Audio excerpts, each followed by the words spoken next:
What is going on, everybody? Welcome back to the channel. After Sound here, bringing you Splinterlands content every single day. We also stream right here in this channel every Tuesday, Thursday, and Sunday morning, so come by and say hello. All right, guys, finishing up this part 3 of 3 for all the proposals that were dropped on this day. This is the final one for, or I should say the second one for the SPS DAO, and it is to hire the Splinterlands team, SMC stands for Steam Monsters Corporation, to develop 5 promo card sales. Not just promo cards, but promo card sales. So this proposal is for the SPS DAO to hire the team, the company behind the Splinterlands game, to develop and operate 5 separate promo card sales over the next 6 months, which is... that's a lot. We were supposed to be doing 1 a quarter, and now we're going to get like 1 a month, pretty much, if this passes. Because between now and between now and the end of the year, that's it. All right. So the total cost for this project will be 600 million DEC tokens paid up front to the Splinterlands in-game wallet. So that is interesting. Usually in the past, we have paid out the team in, or any kind of thing, in USDC or some of the stable coins. This actually reinflates the DEC supply because DEC will be recirculated back into the game economy. 600 million tokens to be exact. So something to think about there. Excuse me. All right. So promo card sale event details. So each of the 5 sales events will feature 2 interesting and flexible card designs, including, but not limited to, Dragon, Neutral, and Multi-Element.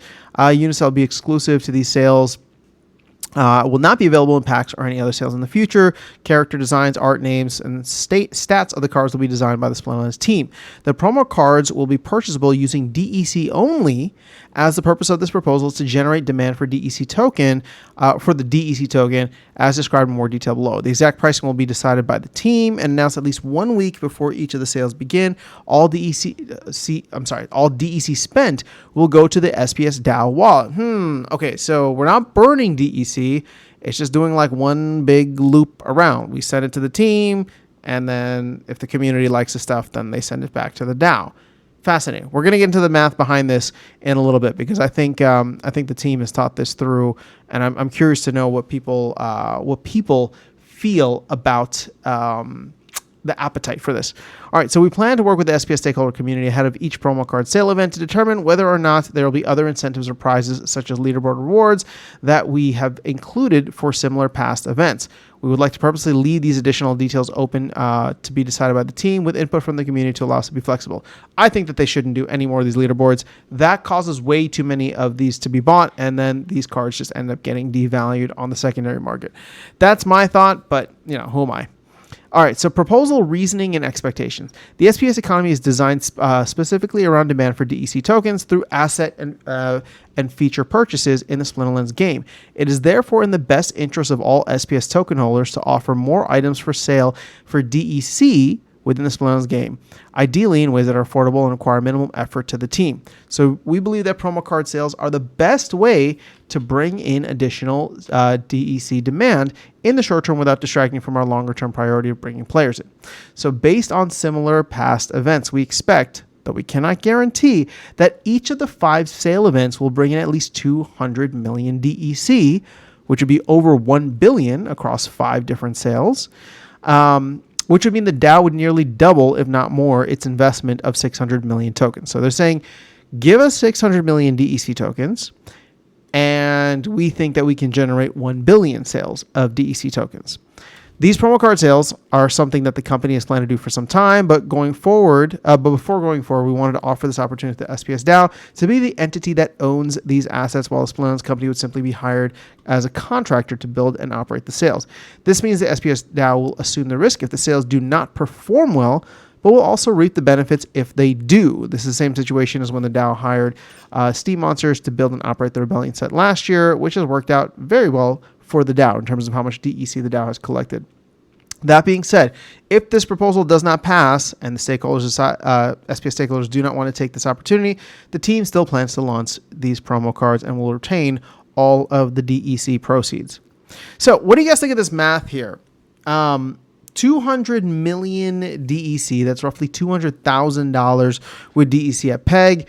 about 100 and I don't know, 140 maybe 140,000 with DEC where it currently is sitting. I don't think that this is terrible. I mean, I don't even think it's bad. Sorry, it's not. I'm not trying to be overly bearish on it. I'm actually surprised at how many events the team has planned. I was thinking that they were going to do 3 events throughout the year before the next set. And essentially, the way I looked at it was like, okay, Rebellion came out in December. They didn't do a promo card in Q1, but they did one in Q2. I was expecting one in Q3 and then another one in Q4. But what they're talking about is, and then I was actually expecting another one in Q1 of next year, followed by whatever the next set would be in Q2 of 2025. So that would have been 4, right? 4 promo card sets.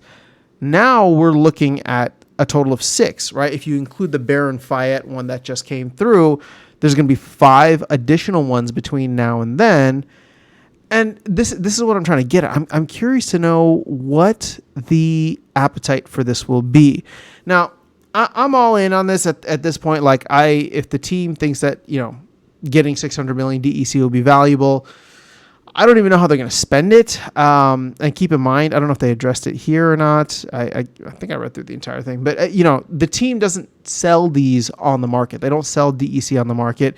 They just have it offered on the back end through credits, right? And maybe they end up selling some of the DEC, but it really doesn't make sense at this point in time, especially with DEC so low in terms of its parity to peg. So in that sense, I'm trying to figure out what the angle is here for the team. They can't get okay. So this is how I'm viewing it. And I would actually love to get more clarification from Matt on the town hall. I'm hoping that we will. $600,000 in DEC, right? With assuming DEC is at peg. I mean, that's not a bad deal, but you're getting paid in DEC, which is currently undervalued. On top of that, you don't normally sell the DEC. So if you're just going to be using it for credits, then you could always use those credits on the back end to buy DEC. So in a sense, I'm wondering if this is, dare I say, more so not to help the team, but more to help the game economy. Does that make sense, right? Like they're using this as an opportunity where they're like, all right, we'll take out 600 billion DEC because we think we can get a billion DEC locked up, a billion plus DEC locked up in the DAO. And that would be interesting, right? Because they would be holding that DEC. Okay, actually, in a way, like if they get the DEC now, DEC would appreciate in value, which actually doesn't really matter because they're not buying the DEC, right? They're just getting 600 million DEC tokens. So they would at least experience the appreciation of that if we were to actually get a billion plus through the door of the DAO. So I don't know. This is interesting to me. Again, I'm at this point, I'm really trying to be as supportive as I can of the initiatives that Matt's trying to undertake here. And before somebody calls me out on this, and I know people will, but it's not that I have blind faith, but there is a sense of, okay, I'm trying to better understand what Matt is doing and see the bigger picture here. And I don't necessarily, let me put it this way. I don't want to unnecessarily get in his way. So I've already given you some of my issues with this, and maybe they'll address it more during the town hall. I mean, I just don't like the idea of DEC leaving the DAO. That doesn't make any sense to me, which is why I'm so obsessed with the math here and asking you guys about the math, because I'm like, do we really think across 10 cards, right, five events of 2 cards each, across 10 cards, can we get a billion DEC? Well, actually, a billion isn't even the right number if you think about it. 600 million is the right number. Now, 600 million means that we just break even. The team walks away with what they want. The community walks away with what they want. It's the DAO who gets kind of screwed in this, right? Because the DAO just kind of stays flat. But at the same time, the DAO still comes away a winner too, in a sense, because the DAO was able to create value, create something, create demand in DEC without paying anything, right? If it breaks even, right? Like essentially recoups all of its investments, and then you have a bunch of happy players, ideally, right? Happy players that have new cards. So yeah, I mean, look, I'll be voting for this, at least in the initial aspect of things. And I'm very curious to get more of Matt's thoughts, because I think what's been lacking, especially with the lack of town halls, or the scarcity of town halls that we have now. I would love to get more like the long-term vision from Matt. And I know he just did a great podcast with like People's Guild, but what, and this is where we're going to get in trouble. And I know, sorry, I'm digressing completely on this video. I want a roadmap. And I know we don't talk about dates and we don't talk about whatever, but I'm just trying to get an idea of like, what do the next 12 months look like? Because to me, the next 12 months, I think, are going to be very exciting for crypto overall. And I'm trying to figure out where the team is trying to place all of their different resources, allocate things, and place their bets, right? How are they going to, what are the beats that they're going to hit in Q3, in Q4, as we head into Q1 of next year, right? And then how are we going to overlay that with a lot of the other macro things that are happening, including the election, including the Bitcoin bull run, including the Ethereum ETF, right? Like all these things that are going on, and potentially more that will be going on over the next 12 months. That's just what I want to know. So I know, sorry, a big digression from what the video is supposed to be about, but that's just kind of where I'm thinking through. And the reason my mind went here, right, is because it's just like, okay, 600 million DEC, yada, yada, yada. But then 5 promo card sales over the next 6 months. That means we're going to have like a ton of sales between now and January, right? I mean, this is essentially one a month, August through January.